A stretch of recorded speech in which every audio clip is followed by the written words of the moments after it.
Welcome to the Talkin VAWLS Network. My name is Boogie Bentley. Josh Heupel, Glenn Ellerby, get it done. Huge commitment. Lance Hurd, the former offensive tackle at LSU, is in the boat. He is transferring to the University of Tennessee. Obvious position of need at that offensive tackle position. Now your offensive line starting to look pretty good for 2024. We'll get into that in just a little bit. But again, just a huge win going into the transfer portal, getting a guy like Lance Hurd. He was LSU's highest rated prospect in the class of 2023. He was a five-star offensive lineman coming out of high school. So do you consider this a win? Is this a win for Glenn Ellerby? Are we going to get off of Coach Ellerby's back just a little bit? If you want to talk about numbers, you want to talk about grading, graded out according to on3.com, coming out of high school as a 97.49. Now, just to give you some comparison, that would be the highest rated prospect Tennessee has landed other than Nico Iamaleava. That's how highly rated Lance Hurd was coming out of high school. You got to look at what Josh Heupel has done via the transfer portal this cycle. I think this coaching staff, even though some people get a little irritated, some people say drop the bag, go get Juice Wells, go get this guy, go get that guy, go get who I want. Don't get a guy that fits the culture. Don't get a guy that fits the scheme. Go get who I want. Go get the highest rated guys. I think Josh Heupel, I think this coaching staff, I think they nail their evaluations. I think they know what they need. I think they know how to manage their roster. I've used that term a lot here lately, roster management. I think there's more to it than high school recruiting. There's more to it than just a portal. You also got to manage your own roster, the guys that you cut, the guys that you tell, hey, you need to hit the portal versus the guys that you recruit to come back for that extra COVID year. I think Josh Heupel and this coaching staff have done a great job, but when you look at the targets, you look at the guys that they've added via the transfer portal, you needed a tight end. What do? You go get the top-rated tight end in the transfer portal, Holden Stace from Notre Dame. You need an outside wide receiver. You want a guy with some size, a guy that's a red zone threat. You go get Chris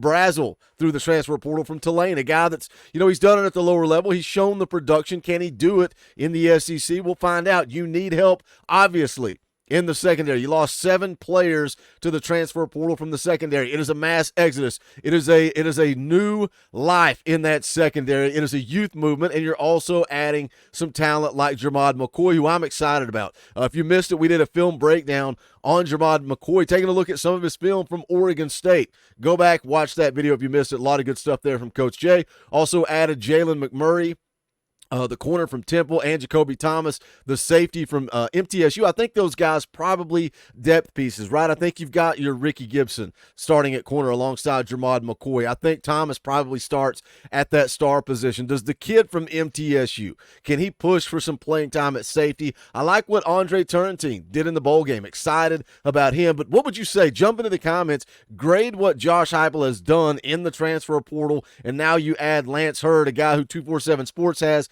as the number 2 offensive tackle available in the portal. So you got the number 1 tight end. You got a solid wide receiver. You got a solid corner, and now you go get one of the top offensive tackles in the portal. What's the grade? A, B+, B? You guys put it in the comment section, and let's talk about it. But let's also jump into Lance Hurd, who he is, what he brings to the table. But first and foremost, guys, do me a favor, smash the thumbs up just below the video. It's quick, it's free, it's easy, and it helps the channel, and I would greatly appreciate it. Also, if you're new to the Talkin VAWLS Network, welcome. We're not experts, we're not insiders, we're not media. We don't pretend to be any of that. This channel is for the fans, by the fans. It is built on the back of fans. It's also fan-funded. So shout out to all you members of the channel. If you like what we do, make sure you subscribe, click the bell for notifications. You're not going to miss out when we go live or when we drop a video. You can also think about hitting that join button. You can become a member of the channel for just $1 a month. You're keeping the lights on around here. We greatly appreciate that support. But if not, you're not required to do anything other than hang out and talk some Tennessee football. But let's get into it. Let's talk about Lance Hurd.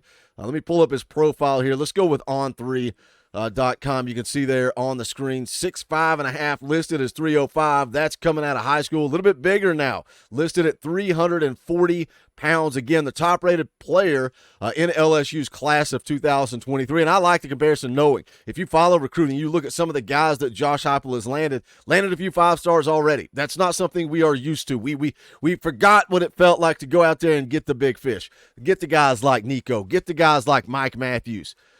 Lance Hurd would be the second highest prospect that Heupel has landed since arriving at Tennessee. So obviously, a highly rated prospect coming out of high school. He visited Tennessee. It was a quick visit. No interviews, no talk. I like that about some of these guys in the portal. They're all about business. They're not about the flash. They're not about the glamour. They're not about the spotlight. It's business. They want to come in. They want to meet the coaching staff. They want you to sell them. What are you going to offer me here? Lance Hurd wants to play left tackle.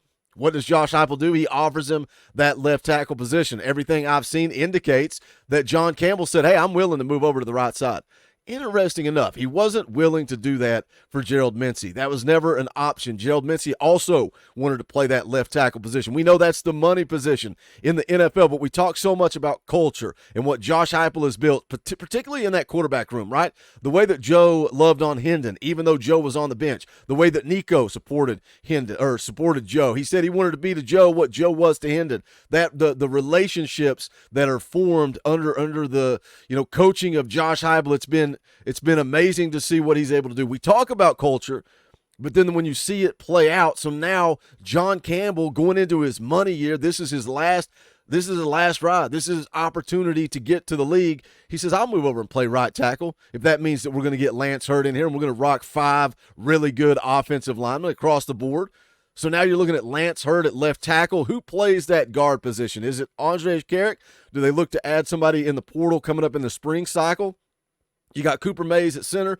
Javonte Spraggins going to be back at guard, and then John Campbell's going to slide over to that right side. So I really love the starting 5 on the offensive line. Said it time and time again. One of the best things Josh Heupel was able to do was get those guys back for one last ride. Absolutely huge to have those guys out there protecting Nico. Now the question is depth. You still need some depth on that offensive line. You need some of those young guys to start to come along. Those guys, like Messiah Reddick. You need him to come along, and Bison Lang, a guy that I think is going to take over at the center position after Cooper Mays is gone. Dane Davis adds some nice depth for you. I know he was a guy that was penciled in there to start at the tackle position if you didn't land Hurd. I like Dane Davis adding depth to this roster, but your starting 5 is pretty solid. You look at the scouting report on Lance Hurd. Coming out of high school, said he had the ideal size and athleticism sought at the offensive tackle position. Actually transitioned from the defensive side of the ball to the right tackle position as a junior. He showcases the size, athleticism, and play temperament to develop into an elite collegiate prospect at the next level. 7-foot plus wingspan, almost 37-inch arms. The Neville standouts combination of length and natural athleticism make him one of the most intriguing players in this year's cycle. Says although he's still somewhat raw in pass protection, Hurd possesses the adequate foot and body quickness to acclimate quickly at the collegiate level. He also displays good play strength and ability to finish in the run game while flashing some power, but can play it high at times, which leads to inconsistency in that area. Goes on to say here, with more time to settle into his natural role on the offensive line at the next level, we expect Hurd to continue to ascend and round into the best long-term tackle prospects in the class. Says in terms of whether he'll play right or left tackle at the next level, the Monroe native could play either role, but will more than likely depend on how he develops as a pass protector. Projects as an all-conference prospect at the next level with the ability to outperform his current projection and develop into a day 1 NFL draft pick. So that was a scouting report on Lance Hurd coming out of high school. And again, man, this guy has plenty of eligibility left. So Tennessee's going to have an opportunity to bring him in. He's going to start from day 1. You got an opportunity to develop him and add a guy that's going to be around for a while. You had a pretty good class in the class of 24. That's something over the last few days when everybody's complaining about Glenn Ellerby, I'm having to remind some of you guys what he did in the class of 24. 3 offensive linemen in the on 300. That's huge. That's huge. Bennett Warren, Max Anderson, William Satterwhite. Those 3 guys are the future. Now, can you bring them in, bring them along, and develop them? You got a year to do it, right? You got a year to do it. You got 2024 to do that and get some of these dang guys ready for 2025. Go into the transfer portal, add some pieces as you need them. But this was a huge win for Josh Heupel. Huge win for Glenn Ellerby getting Lance Hurd in the boat. Jump into the comment section. Let's talk about it. Grade this coaching staff on what they've done this cycle in the portal. And don't forget to smash the thumbs up. I would appreciate that support. And go check out our merchandise. You can get all the Talkin VAWLS merch at bonfire.com/store/Talkin VAWLS. We appreciate you guys that pick up the merch. Tag me up on Twitter. Hit me up at Boogie Bentley. I want to see you guys repping that Talkin VAWLS merch. But that is going to do it for this one. This is the Talkin VAWLS Network. My name is Boogie Bentley. Go Big Orange.